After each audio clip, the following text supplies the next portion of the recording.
وسیم صاحب کیا ہوا کورٹ کے اندر بتائیے گا, آئی مین واٹ واز واٹ ہیپن؟ دیکھیے پہلی مرتبہ کل ہم نے دیکھا کہ جو آئینی بینچ تھا ویسے تو کم و بیش اسے 4 ہفتے ہو گئے مختلف مقدمات کی سماعت کرتے ہوئے, تو لائیو میٹر پہلی مرتبہ لگا. اس سے قبل جتنے بھی مقدمات تھے وہ انفریکشس تھے, پرانے مقدمات تھے, اور اسی حوالے سے کوئی ججمنٹ بھی کوئی باقاعدہ طور پر آئینی بینچ کی ابھی تک جاری نہیں ہوئی,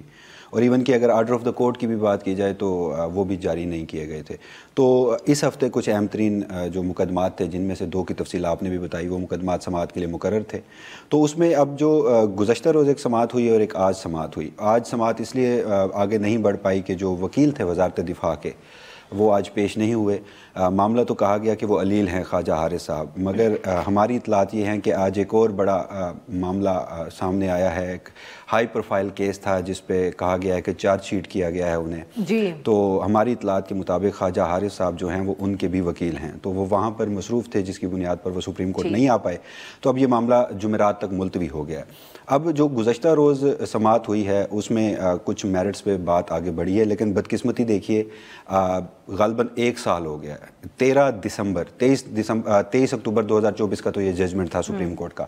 اس کے اوپر جو انٹرا کورٹ اپیل آئی وہ 13 دسمبر کو اس کے اوپر اسٹے گرانٹ کیا گیا اور یہ اجازت دی گئی کہ آپ ٹرائل کر سکتے ہیں, لیکن جو آپ فائنل ججمنٹ دیں گے وہ ہماری ججمنٹ کے ساتھ منسلک ہوگی. تو یہ 13 مہینے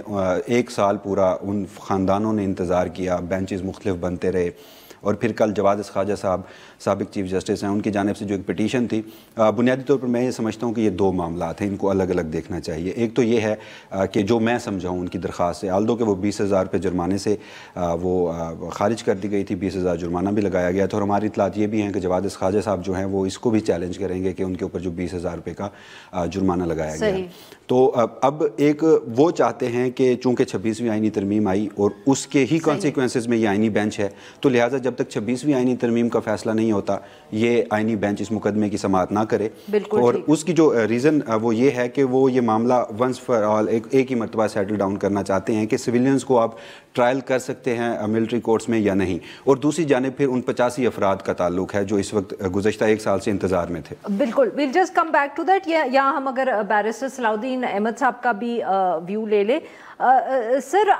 بیرسٹر صاحب آپ کیسے دیکھ رہے ہیں جو جواد خواجہ صاحب کی طرف سے یہ جس طرح انہوں نے اس معاملے کو پیش کیا کہ پہلے 26ویں آئینی ترمیم کو دیکھ لیں اس کے بعد ملٹری کورٹس کے ایشو پہ آئیں گے؟ جی, جو خواجہ احمد حسین صاحب نے جواد خواجہ صاحب کی طرف سے جو درخواست دائر کی تھی اس میں انہوں نے یہ کہا کہ چونکہ ایک اس آئینی بینچ کے وجود کے اوپر, قانونی وجود کے اوپر ہی ایک سوالیہ نشان ہے, تو اس مقدمے کا فیصلہ کرنے سے پہلے کم سے کم وہ جو 26ویں آئینی ترمیم کے اوپر جو چیلنجز ہیں ان کو کم سے کم کنسیڈر کر کے ان کو کہیں کسی نہج پہ پہنچایا جائے, ورنہ